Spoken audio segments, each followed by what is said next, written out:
2-16 공자가 말씀하셨다. 태평성대를 이끈 성현들의 통치 이념인 도를 따르지 않고 나라를 다스리게 되면 이는 결국 재앙으로 돌아오게 된다. 소련은 1922년 12월부터 1991년 12월까지 유라시아 북부에 존재했던 세계 최초의 사회주의 국가였습니다. 사회주의는 생산수단의 사적 소유에 반대하여 공동이익을 사회 기반으로 운영하는 협동경제와 평등하게 분배받는 사회를 지향하는 사상입니다. 사회주의 이론 자체는 어찌 보면 대동사회와 닮은 구석이 있어서 다소 이상적이기까지 합니다. 하지만 소련은 비리와 부패에 취약했습니다. 지도자들이 자기들만의 사리사욕을 위하여 재산을 축적하고 온갖 비리를 저지르니 나라 기강이 흔들릴 수밖에요. 공동의 노력으로 얻은 부를 분배하지 않고 소수의 지도자들만이 지녔습니다. 거기에다 무력으로 백성을 탄압하기까지 했으니 민중들이 들고 일어나 소련이 해체되는 건 시간 문제였죠. 에스토니아 전 대통령 토머스 핸드릭 일베스는 소련 정권은 사람들을 죽이고 공포에 빠뜨렸다. 모스크바는 나치로부터의 해방을 말하면서 자신들이 에스토니아, 라트비아, 리투아니아, 폴란드인들에게 자행한 것들에 대해서는 잊어버린다고 비판한 바 있습니다. 또 러시아의 정치인 파벨 그루지닌 역시 우유값도 못 내던 그때를 기억하십니까? 우린 그 시대를 살았습니다. 라고 울분을 토한 바 있습니다. 2-17 공자가 말씀하셨다. 자로야, 너에게 도를 안다는 것을 가르쳐 주겠다. 아는 것은 안다고 하고 모르는 것은 모른다고 하는 것이 아는 것이다. 옛날 태평성대를 이끈 성현들은 삼가 자신을 낮추고 부단히 묻는 자세로 임했다. 자신이 이미 알고 있다고 생각한 것은 정말로 아는 것이 맞는지 확인하고 자신이 모르는 것은 가르침을 청하여 배워나갔다. 자로는 본명이 중유이고 자가 자로입니다. 사기에 따르면 자로는 공자보다 9세 어렸는데 성격이 거칠고 용맹하며 강직했습니다. 그래서 공자는 자로가 도의 내용과 형식에서 강함을 나타내는 의로움과 예에 있어서는 자신을 뛰어넘는다고 칭찬했지만 부드러움에 대한 부분에서 많이 부족하다고 평가하곤 했습니다. 이제 이 구절과 관련된 얘기 및 논어의 다른 두 기록들을 살펴보겠습니다. 공자가 말씀하셨다. 순임금은 크게 지혜로우셨으니 순임금은 묻기를 좋아하시고 깊이가 없는 얕은 말도 무시하지 않고 살피기를 좋아하셨으며 악함은 숨기시고 선함을 드러내셨다. 양쪽의 끝부분을 잡아 백성들에게 그 중간을 쓰셨으니 이 때문에 순임금이 되셨다. 얘기 중용 3-15 공자께서는 종묘에 들어가 매사에 대해서 물으셨다. 어떤 이가 말했다. 누가 추지역 사람의 아들인 공자가 예를 안다고 하였는가? 종묘에 들어가서는 매사에 대해서 묻는다. 공자가 그 말을 들으시고 말씀하셨다. 아는 것도 다시 한번 물음으로써 이상이 없는지 확인하는 것이 예의다. 제례는 조상을 따르는 어짐을 드러내는 형식이지만 반드시 신중하고 정성을 다해야 한다.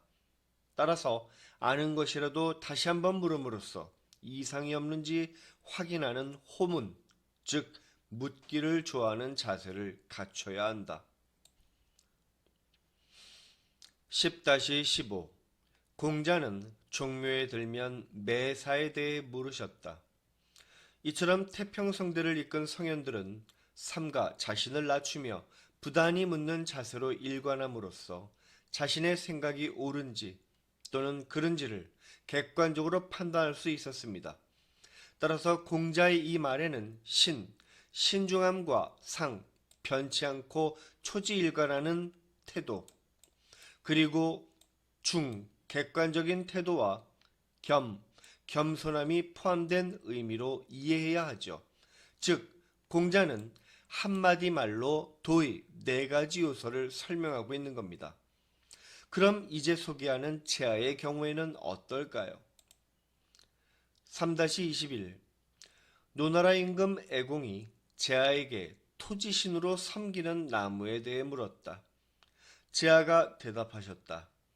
한나라의 시조 우는 소나라를 심었고 은나라 사람은 잣나무를 심었으며 주나라 사람은 밤나무를 심었습니다. 그러고는 계속해서 말하셨다. 이는 밤나무를 뜻하는 이 두려움을 뜻하는 율과 발음이 같기 때문이니 임금께서 공포정치를 해야 합니다. 공자가 이를 들으시고 말씀하셨다. 이미 발생한 일은 말하지 말고 이미 지나간 일은 책망하지 말아야 하니 이제와 말을 해도 아무런 소용이 없다. 알지 못하는 것을 아는 척하는 제아를 지금 질책해봤자 이미 다 벌어진 일인데 무슨 소용이 있겠는가. 공자는 아는 것은 안다고 하고 모르는 것은 모른다고 하는 것이 아는 것이라고 가르쳤습니다. 하지만 제아는 화려한 언변만 믿고 모르는 것조차도 마치 다 아는 척하려고 했죠. 그런데 공자는 그런 제아를 보고 화를 내거나 혼내지 않았습니다. 오히려 이미 발생한 과거는 그냥 과거의 것으로 남기고 굳이 다시 들추지 말자고 말합니다. 왜 그랬을까요? 다음 기록을 보시죠. 5-22 공자가 말씀하셨다. 상나라의 제후국인 고죽국의 왕자 백의와 숙제는 상대방이 과거에 행한 잘못에 연연하지 않아서 지난 잘못을 가지고 그 사람을 원망하는 일이 드물었다. 사람은 앞으로 나아가는 존재입니다. 과거에 지나치게 집착해봤자 당사자나 본인 모두에게 좋을 게 없겠죠? 이처럼 공자는 백의와 숙제의 장점을 배워서 자기 것으로 만들려고 노력한 겁니다. 공자는 자기보다 나은 사람은 정면 교사로 삼아서 배우려 노력하고 자기보다 못한 사람은 반면 교사로 삼아서 그렇게 되지 않으려 노력했습니다. 이것이 말로만 끝내지 않고 몸소 행하는 자세를 실천한 공자의 위대한 점입니다. 다시 본론으로 돌아와서 제아처럼 화려한 언변만 믿고 모르는 것조차도 다 아는 척하는 지도자의 모습은 오늘날에도 찾아볼 수 있습니다. 도널드 존 트럼프 전 미국 대통령은 2020년 재임시 한 정례 브리핑에서 주사로 살균제를 몸 안에 집어넣는 방법 같은 건 없을까? 폐에 들어간다면 어떻게 될지 확인해보면 흥미로울 것 같다라고 발언했습니다. 이는 표백제가 침 속의 바이러스를 5분 안에 죽였는데 살균제는 이보다 더 빠르다는 연구 결과를 보고 언급한 건데요. 문제는 대통령 발언이 뉴스에 보도된 지 불과 하루 만에 동물통제센터에 30건의 살균제 관련 사고 신고가 접수된 겁니다. 특히 접수된 30건 중 가정용 살균제 제품에 인체가 노출된 게 20건이고 표백제가 10건이었습니다. 이에 질병통제예방센터 CDC는 살균제를 부적절하게 사용해서는 안 된다는 경고문을 트위터에 올렸고 살균제 제조업체인 래킷 벤키저도 어떤 상황에서도 인체에 주입하거나 코로나19 치료제로 사용해선 안 된다는 안내문을 발표했습니다.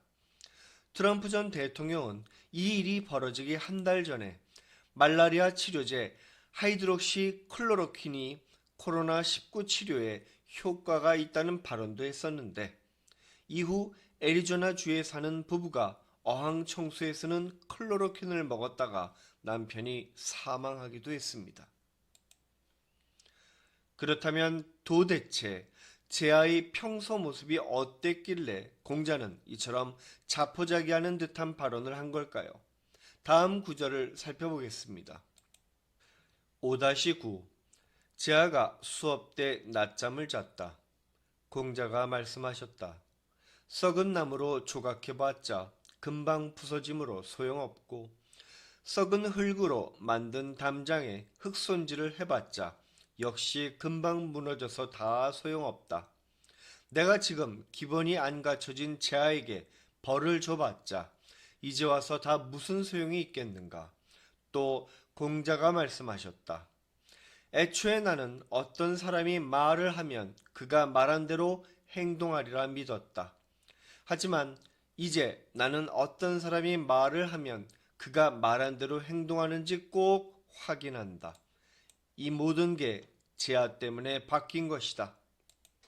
제아는 3년상을 설명할 때 등장했던 인물입니다. 본명은 제여이고 자가 자아라서 제아라고 불리기도 했습니다. 그는 언변에 뛰어난 재능을 보였지만 후에 제나라 임치 대부가 되어 역시 제나라 대부 진성자와 함께 반란을 일으켰는데 공자는 이를 두고두고 수치스러워했다고 합니다. 현대사에도 제아처럼 화려한 언변의 소유자가 있었습니다. 그 역시 쿠데타를 일으켜서 권력을 잡으려고 했던 인물이죠. 그럼 그의 말로는 어땠을까요? 아돌프 히틀러는 1889년에 태어났습니다. 유년기 술꾼에다 종종 폭력적으로 변하는 아버지에게 맞서 대들기 시작했고 1907년 어머니까지 돌아가시는 바람에 부모님의 사랑을 받으며 크지 못했죠. 1919년 9월 독일 노동자당에 입당하고 얼마 되지 않아서 뛰어난 언변으로 당 선전부 책임자 자리에까지 오릅니다. 이때 그는 나치스라는 이름으로 더 유명한 국가 사회주의 독일 노동자당을 조직합니다. 이후 이탈리아의 베니토 무솔리니와 파시스트당의 로마 진군에 자극받은 히틀러는 1923년 11월 뮌헨에서 국민혁명이라는 이름으로 폭동을 일으켰지만 실패하여 투옥되기도 했죠. 감옥에서 나온 후 경제 대공황으로 기업들이 도산하고 실직자 수가 600만 명으로 늘어나자 많은 사람이 히틀러를 지지하기 시작했습니다. 대통령이 그를 총리로 임명하자 일당 독재를 위한 기틀을 마련하고 대통령이 죽자 스스로 총통이 되어 2차 세계대전을 일으킵니다.